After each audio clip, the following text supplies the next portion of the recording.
my friends, and welcome to another episode from the Board Game Man. My name is Jamie Cloninger, and today we're going to go back to 1995 and go visit some old English inns and taverns. This game plays 2 to 4 players from Oxford Games. Let's go to the gamers table, and I'll show you how to play it.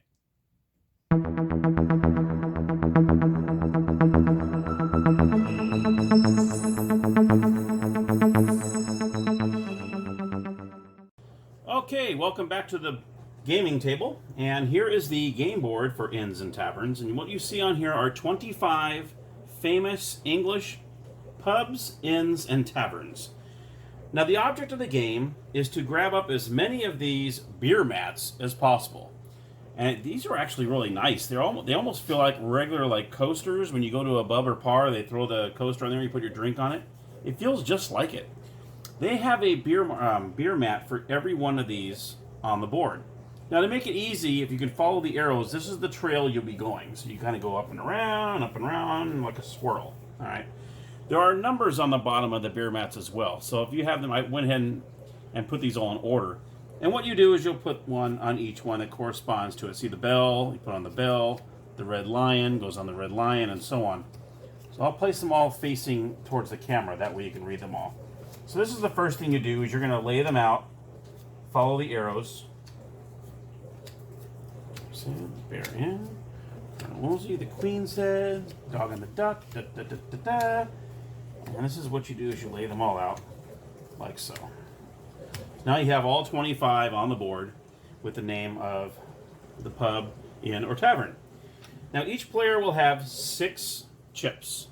And each of these chips will have a number on the bottom, 1 through 6. As you can see, you have 3, 2, 5, 1, 6, 1 through 6. So what we'll do is we're going to have one player be blue and one player be yellow, and you'll take the corresponding playing piece with the colors that you have. Now what you do, and this is the interesting part of the game, is the first player and the second player will choose a chip from their playing. So what we're going to do is I'm going to go... I can choose any number I want, 1 to 6, but I don't let the second player know what it is. So I'm going to go ahead and grab one here. And I put it face down. Okay. Second player, I'll just go ahead and take the top chip. We'll take out a chip as well. Now what we do is we look at both chips. 6 and a 2. Since they're different, what you do is the first player, since it's the first player, he chose a 2, second player chose a 6. You move your pawn the number of spaces as the difference between the 2 numbers that were drawn. So in this case, it would be 4. So the yellow, since yellow is the first player, would move 4 spaces to the red lion. When you land on a space with a beer mat, you take it for yourself. So now yellow has the red lion. The object of the game is whoever has the most beer mats in their possession wins the game.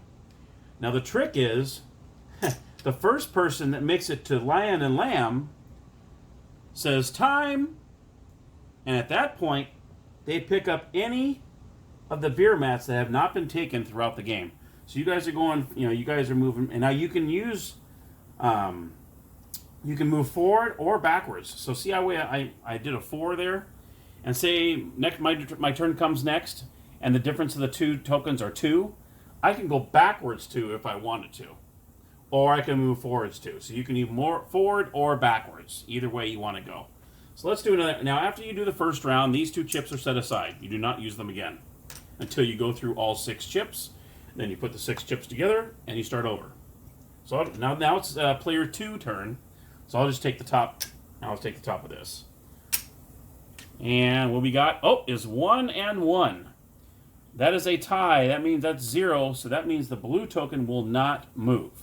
So if both of you pick the same number, there is no movement. So blue doesn't even get on the board. You don't start on number 1. You start off the board, so you don't start on the board, because you have to earn that one as well. Now we'll go back to player 2. I'll just pick the top one, and yellow, there's 5 and 6. So the difference is 1 spot. So you notice there's no dice, there's no spinner. This is how you move across the board. So 1 is the difference here. So yellow can either decide to move up 1 or move back 1. It just depends on what you want to do. So in this case, I'll just go to this one, the Jack of both sides. So I'm going to go ahead and take this one. So now yellow has 2 beer mats, and blue, unfortunately, blue's not even on the board yet. So we'll do one more turn with blue. We'll take the top ones here. You don't have to necessarily take top one. You just kind of look at them and you figure out which one. Now you do not have the opportunity to look at past numbers.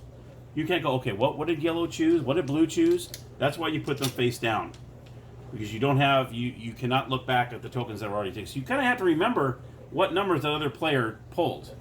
All right, that way you can kind of be a little strategic and figure out which way you want to go. So here's blue, 3 and 2. So blue's going to move 1 spot and pick up tally-ho. And there you have it. They pick up tally-ho. And this is pretty much what you do throughout the game, is you battle out with chips. Now if you have 3 or 4 players, player 1 and 2 go at it, and then 2 and 3 go at it, then 3 and 1 go at it, and 1 and 2, and so on. So that's how that works.